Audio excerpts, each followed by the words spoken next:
Hello, my name is Trudy. I'm going to take you through your online demonstration today. As you can see, we're logged into CashCalc team. This is the dashboard, our home screen for CashCalc. You can add a new client here, view existing clients here, and also we have a continue working on, so you can pick up quickly with your most recent client from this section here. Today we're going to look at an example client that we've built in. When selecting your client, you'll see that we've come into our dashboard for that particular client. And in here we have all of our different calculators available. And below our financial planning tools tab, we have a data capture forms tab. From here, we can send a data capture form. So we can either select basic or detailed. The difference with detailed is that we also include health details, dependents, protections, and estate planning. So once you've selected basic or detailed, we then tick in any of these relevant sections here and click next. You're now able to either send directly from CashCalc, link from your own email, or viewing or printing a paper copy. When you're happy with your selection, click next and then enter in your client's email address. You have your own email address in the reply to box, and then in notify that should also be your own email address. The message is pre-populated for you with the link for the client to their data capture form, and if you do need to amend the text at all, simply click into it and you are able to remove or amend as needed. When you're happy, click to send the data capture form and wait for your client to fill it in and send it back. When they have sent back their data capture form, it will then be available to view here. You will also be able to edit the information if needed, particularly if you spot one of those general mistakes of an extra zero here or there. You have the option to go in, amend that and save it. You will also have the option to import your data capture forms, and they can be imported into a range of our calculators. They can save you an awful lot of time. If you can get to your clients to fill them out, it is a very useful tool. So coming back to our financial planning tools here, the cash flow modeler is the one that I will go through today. It is our most data intensive calculator, and it's also the most commonly used.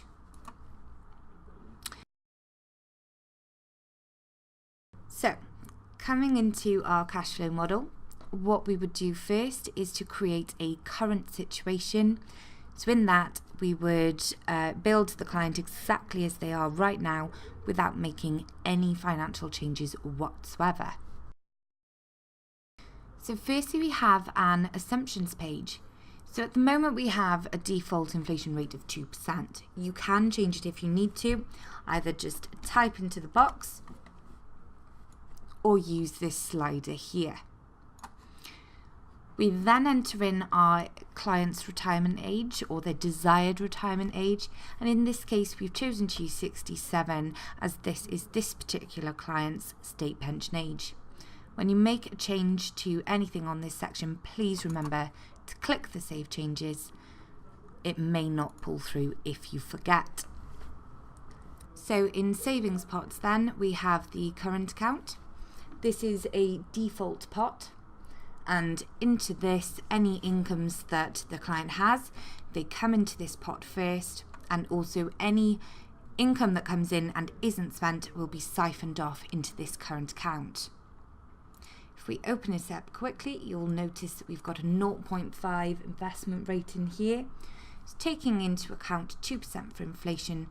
That means we've actually got a real return of minus 1.5%. If your client has a current account, I would recommend that you actually leave this default pot at 0 and simply add in your current account beneath it. Any other investments will also come in here. the only pension that you would not include is a DB pension. That comes in under incomes. So if we have a pension, we pop in our title, then we enter in our amount, and then we can select either linear growth or variable. With variable, we do have 3 templates built in, so we have a cautious, balanced and adventurous, so they fit those different ATR types. If you wanted to look at any of these in more detail to see the sort of volatility that we would be applying, select the one that you like from the drop down menu and then click on preview. So you'll see the waxing and waning of the funds. This is the volatility that we would be setting against.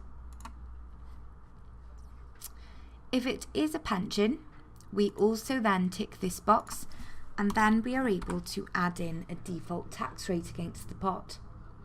So the reason that we have this in here is that if the system needs to dip into the pot to cover a deficit, it will withdraw the amount needed with this tax rate applied, so you don't need to manually work out that calculation or worry about it. The system does it for you. Just to reiterate, this does not affect any withdrawals that you are manually telling the system to take. For example, PCLS and income drawdowns. Another thing to note with this section is that the system will take from the current account if there are any deficits first. When that pot has been completely depleted, it will then move to the next pot, and so on and so forth in the list. So the order of these pots is very important. If you want to protect a pot or rearrange any of these investments, simply click onto the pot that you want to move, drag it and drop it in the list, and then click to save changes. In incomes and expenses, we have a generic add in here, and we also have a blue quick add. This is for the state pension, and wherever you see a blue quick add in this system, it will pre-populate most of the information for you. So here we have example client. If our example client was a joint client, you would be able to select each person in turn to add them in. This client is a female, and she is also eligible for full state pension. However, if she wasn't, we have a custom state pension amount here, and you can of course amend it if you need to. Then we would add the state pension in when we're happy, and what the system will do is calculate the state pension based on their date of birth. So you'll then see it come in at the right age and at the right amount. Our generic add-in is very simple to use. So if we have a salary, for example, we will then choose our type, so that would be an income. We would then choose our frequency. We'd enter in our amount. As you can see, we do like net figures, so please try to put in net wherever you can. And then, of course, we have a timeline. So it'll start at the age of the client now, and then we can take it through to retirement if this is salary. You'll note also that I've chosen retirement from the top instead of choosing 67 from the drop-down list. The reason I've done this is that if we were to clone our situation and then in the subsequent forecast amend the retirement age, anything linked to this retirement age here would automatically update for you, saving you time. When you're happy, add the income in. We also have, as you can see, one-offs, so we can add in those ad hoc expenditures. You can add in property purchases or extra money for holidays. You can really play around with those figures. To run you through a little bit of background for the client so that our cash flow model in a moment makes sense. Our client here has quite a meagre salary there of £453 per month.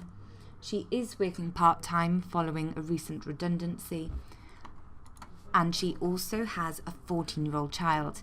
So in 4 years' time, when she reaches 58, these 3 payments here of child benefit, working and child tax credits and food contribution from mum will all end. Then at 60 we have 2 elements of a Barclays DB pension kicking in. So we have £750 per month, and that is her annual payment that will be coming in. And then we also have Barclays tax-free cash of £46,500. Then of course we have the state pension coming in. Then looking at our expenses, we have different pre-retirement expenses to those of post-retirement. So as I said earlier, you can really play around with those expenses. You can make it as simplistic or as complicated as you'd like to. Now, in this scenario, contributions and withdrawals, charges and fees, and also stress testing are unavailable. Now, the reason that we can't use those at the moment is that if we look back to our savings pots, we actually only have the current account in here. Knowing that's a default pot, I must stress that we can't actually attribute any withdrawals or contributions to that pot. It is a system pot. So those 3 functions I will run through in just a moment when we transfer our DB to a new SIP. Okay, so looking at our cash flow model, we're in savings over time first, and you'll see that we've got these periods of health. This is our default current account again, and this is where we have accumulated those funds that haven't been spent. However, here with these red sections, this is our period of debt where the client can't afford to meet their expenditure line. So as you can see, as I'm hovering across different bars, a breakdown is coming up. So we're being told the amount in the account, the name of the account, the age of the client, and the net growth that year. At the bottom as well, we've got a small breakdown of savings at start, savings at retirement, and savings at end. When we then have a look at the money in versus money out, you'll note that we've got all of our different incomes broken down into our different colours. So it's easy to see what is coming in and at what age. We have a key at the bottom, and again, if you hover over it, it tells you the age, the income, and the amount. We have a black expenditure line going throughout, and then we have light green for deficit that is covered by savings. However, where you see the periods of white and we're not meeting that expenditure line, that is where our client is accumulating that debt. So when we look back at the savings over time, we're mirrored really with the periods of debt. Just to reiterate, above the black line, the majority of these 2 payments here, so the blue and then the orange state pension, that is being siphoned off into our default current account. Looking at our yearly breakdown, we have the year, the age of the client in that year, total savings at year start, total income, expenditure, any contributions and withdrawals, surplus and deficit, the amount of that surplus deficit saved, and then savings at year end. If you want to look at any of these years in more detail, simply click onto it and it breaks it down further for you.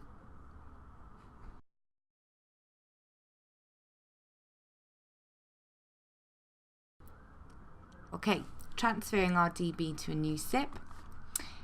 If we look at our assumptions, these are still the same. We've got 2% for inflation, 67 for retirement age. However, looking at our savings pots, we now have £240,000 in a new SIP for a DB transfer. So again, opening it up, we have 4% linear growth rate, taking into account 2% for inflation. We now have a real return of 2%. In incomes and expenses, we have made 3 changes. We've removed both of the elements of the DB pension, so they're no longer in our income section. And now in expenses, we've actually added in £12,000 for the purchase of a new car at age 55. Now coming to contributions and withdrawals, we are able to utilise these functions. We now have an additional pot. So looking at the blue quick add, if we look at PCLS first, the system knows that it's tax-free cash. Our default is a one-off 25%. You can change this to suit your client. So for example, if your client wanted to take every year 5% for 5 years, then you can amend it to suit. We also have the option to draw from different savings pots if you have more than one, and also knowing that it is tax-free cash, we have 0% tax rate applied. With income drawdown then,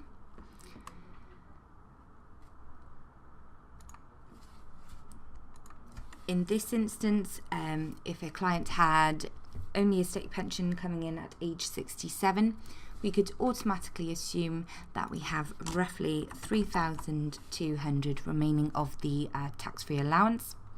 Then we could put that in from 67 all the way through to end.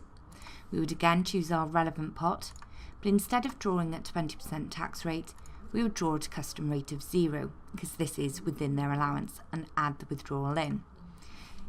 If after we've taken them up to their personal allowance and they needed additional income, we'd go in, draw out another income.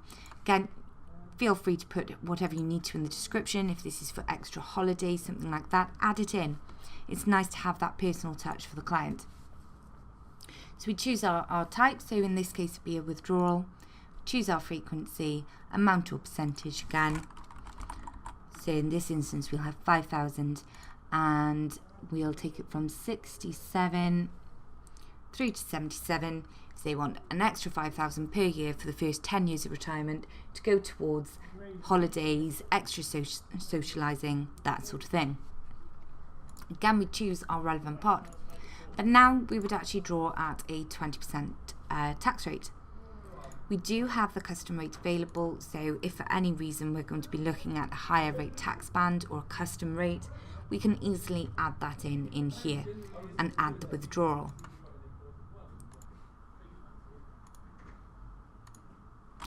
We also have a quick add for employer contributions. So if our client's employer is contributing towards their workplace pension or something like that, or even if it's an external source, we can amend our description to suit the situation. Got our contribution, we choose our frequency, we would keep this box ticked because it's external, we'd enter in our amount and then amend our timeline to suit the client.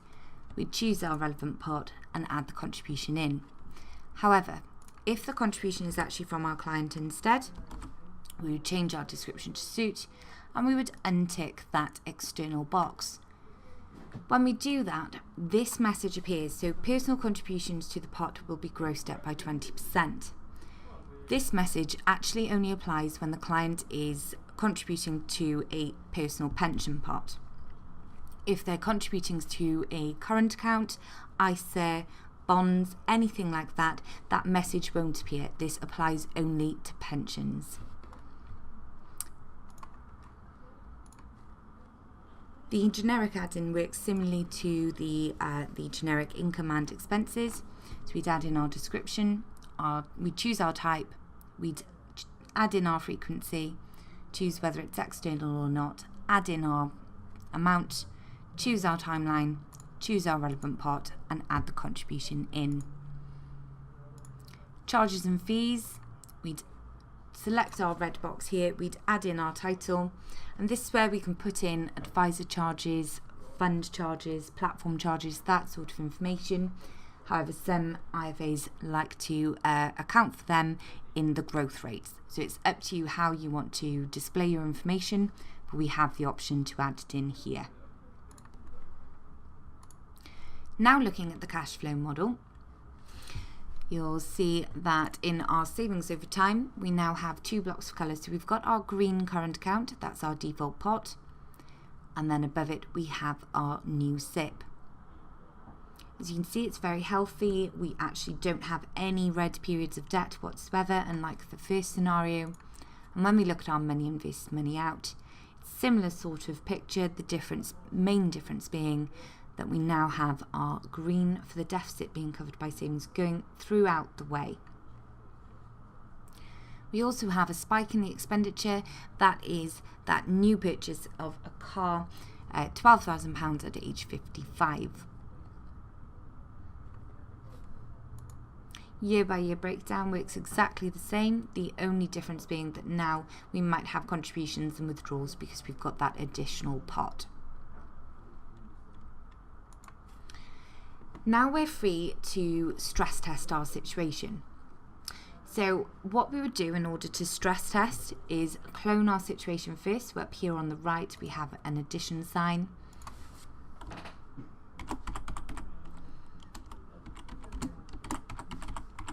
We'd add in our title.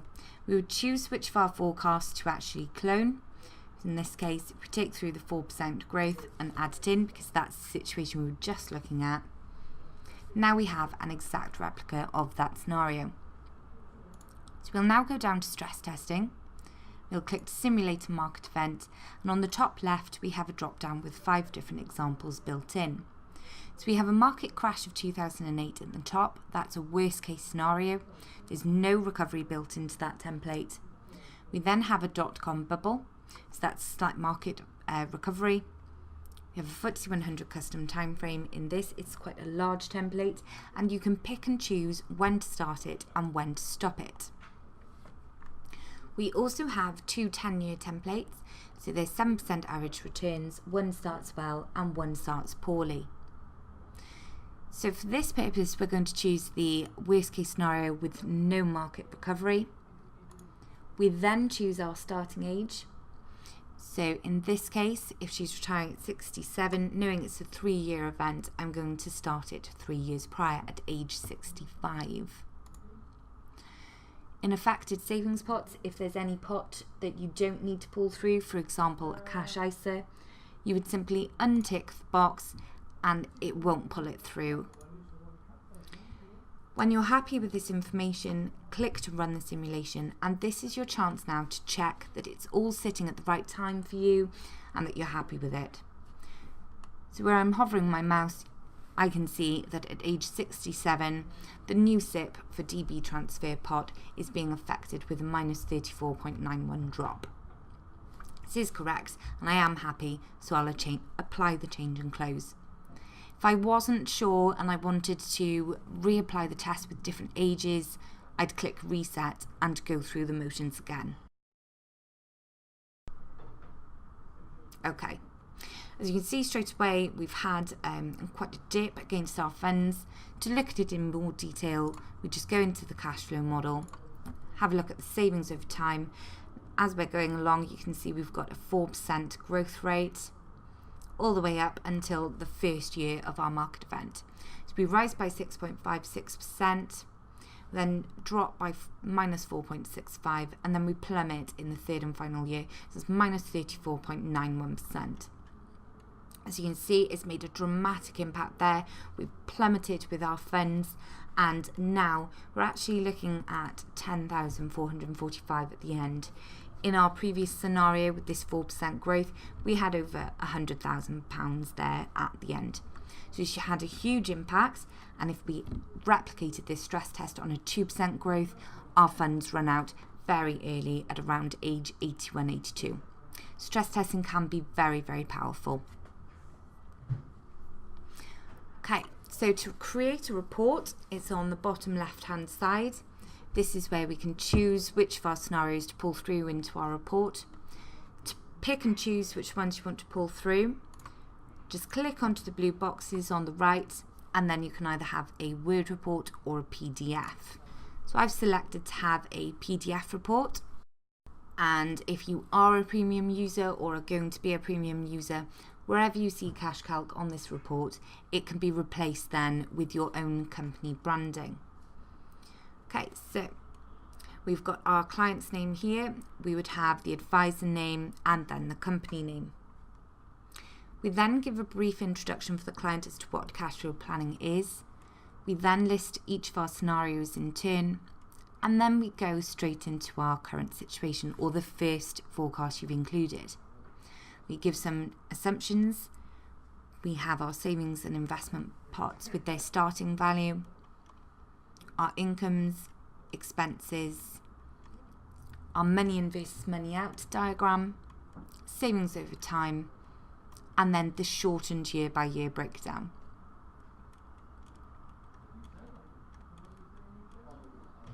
Each forecast then follows the exact same format in our report.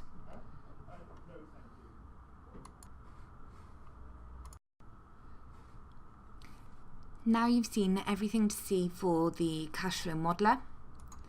So if we click back onto our home screen, on the right hand side there's some very useful information for you. So we've got our technical number, so if you have any queries and need some tech support, you can either call us on this number here, or you can email the technical team with this email address here. We also have CashCalc TV. Please feel free to have a look at all our different videos. They're very short and they're done by our director Ray. All sorts of different parts of the system are covered in here. Likewise, in downloads, we have a lot of information available there as well, including spec sheets for different parts of the system and how we've calculated different parts of our formulas. You can also book an online demo, so you can either watch a pre-recorded demonstration, book in for a free group demo, or you can have a one-to-one. This is chargeable. It is £40 plus VAT for a 30-minute session. But of course, we also have our other tools to help you out. Thank you very much for your time today. I hope you enjoy using CashCalc.